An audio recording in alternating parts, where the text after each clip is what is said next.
प्रिय विद्यार्थियों, नमस्कार।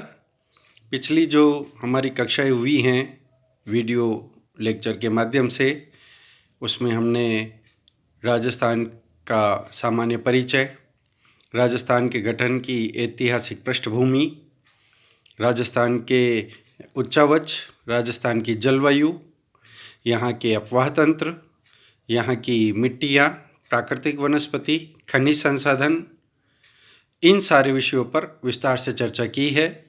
आज हम प्रारंभ करेंगे एक और नया टॉपिक, राजस्थान की कृषि, राजस्थान की कृषि फसलें और राजस्थान की कृषि जलवायु प्रदेश।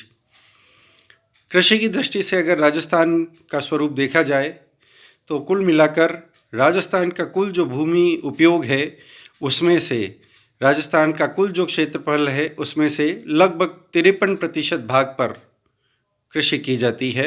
यानी कुल बोया गया जो क्षेत्र है वह लगभग 53% के आसपास आकर के ठहरता है। बाकी शेष भाग भौगोलिक परिस्थिति के कारण हम जानते हैं, एकदम पश्चिमी राजस्थान में हम जाएंगे तो बालू का स्तूपों के विस्तार के कारण जो रेतीले कण हैं, मोटे रेतीले कण हैं, बालू का है, उसमें चूँकि पौधों को, इसी प्रकार से विभिन्न कृषि फसलों के जो पौधे होते हैं उनको बांध के रखने की क्षमता नहीं होती, उर्वरकता का अभाव है, और इसी प्रकार से जो उसका उपजाऊपन है उसमें कमी की वजह से, क्षारीयता की कमी की वजह से, इन सारी कमियों की वजह से हम देखते हैं कि पश्चिमी जो मरु प्रदेश है वहाँ कृषि भूमि का विकास, कृषि भूमि का विस्तार नहीं के बराबर है। अरावली पर्वतीय क्षेत्र में पर्वतीय क्षेत्र की विषम परिस्थितियों के कारण वहाँ पर इस प्रकार की जो कृषि भूमि है उसका अभाव है। पूर्वी भाग में हम अगर बात करेंगे तो जो चंबल का बीहड़ वाला क्षेत्र है, रेवाइन एरिया है, वहाँ पर बीहड़ता के कारण से भूमि का कृषि कार्यों में उपयोग नहीं हो पाता है। और इन तीन भौगोलिक विषम परिस्थितियों के कारण हम पाते हैं कि राजस्थान का लगभग 53% हिस्सा ऐसा है जहाँ पे कृषि कार्य बहुत आसानी से होता है, शेष भाग कृषि कार्य के उपयुक्त नहीं है। 11% बंजर भूमि है, उस पर कृषि कार्य किया जा सकता है पर उस पर कृषि कार्य वर्तमान में हो नहीं रहा है। राजस्थान में कृषि का समुचित विकास उस तुलना में नहीं हो पाया जैसा अन्य प्रांतों में, जैसा हम पंजाब, हरियाणा, गुजरात या महाराष्ट्र में देखते हैं, कर्नाटक में देखते हैं, वैसा नहीं हो पाया।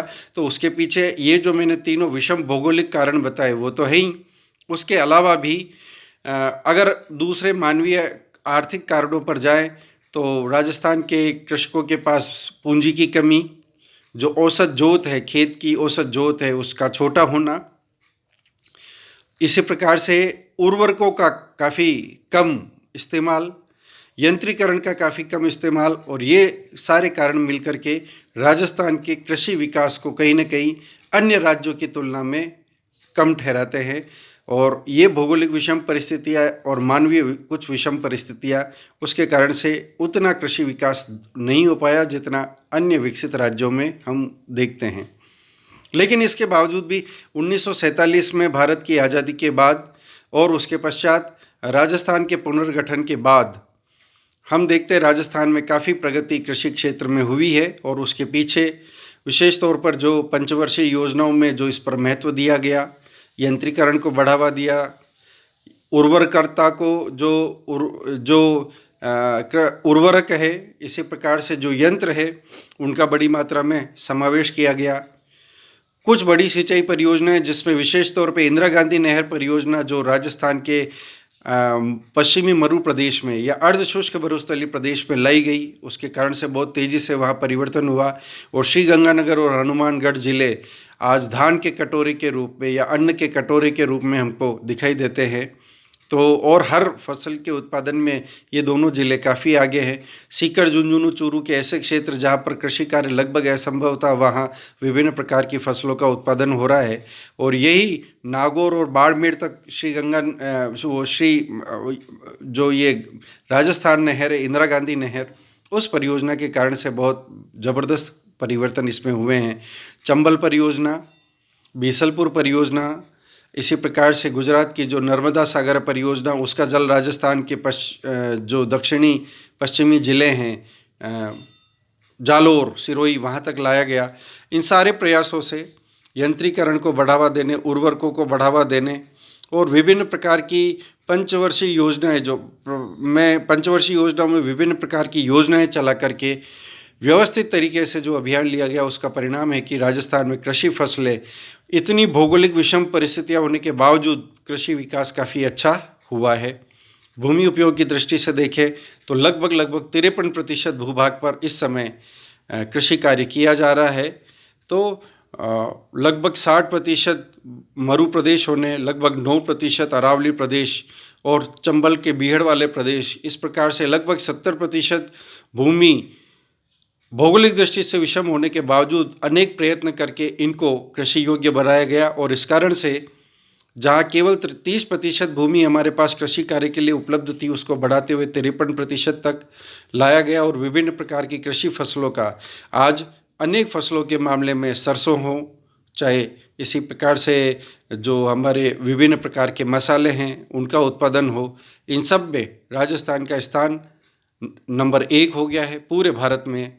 तो इस प्रकार से कृषि विकास भारत में तेज़ी से हुआ है और भूमि उपयोग का भी पैटर्न बदला है। और इस प्रकार से हम देखते हैं कृषि का विकास होते होते विभिन्न प्रकार की फसलें, अब इन फसलों को हम कुछ मामलों में हम देखेंगे विभिन्न प्रकार के मसाले, तिलहन में विशेष करके सरसों, इसी प्रकार से सोयाबीन में भी हम मध्य प्रदेश के बाद दूसरे स्थान पर आने लगे हैं। दक्षिणवर्ती चित्तौड़गढ़ और झालावाड़ ज़िले में अफीम का काफ़ी बड़ी मात्रा में उत्पादन होता है। तो व्यावसायिक फसलों के उत्पादन में भी राजस्थान का बहुत विकास हुआ है। और अब परंपरागत जो खाद्यान्न की जीवन निर्वाह की कृषि की जाती थी, उसके साथ साथ जो व्यापारिक कृषि है वो बड़ी मात्रा में की जाने लगी और उसके कारण से राजस्थान के कृषि स्वरूप में बहुत परिवर्तन आया है। विभिन्न प्रकार की जो फसलें हैं उनको हम 3 कैटेगरीज में बांट लेते हैं। पहला खाद्यान्न फसलें, दूसरा व्यापारिक फसलें और तीसरा विभिन्न प्रकार के मसाले, फल, सब्जियां, इनकी खेती। इन तीनों में राजस्थान में किस प्रकार से वितरण है, कौन कौन सी प्रमुख फसलें राजस्थान में होती है, उनके उत्पादन क्षेत्र क्या है, इस पर चर्चा हम अगली कक्षा में करेंगे।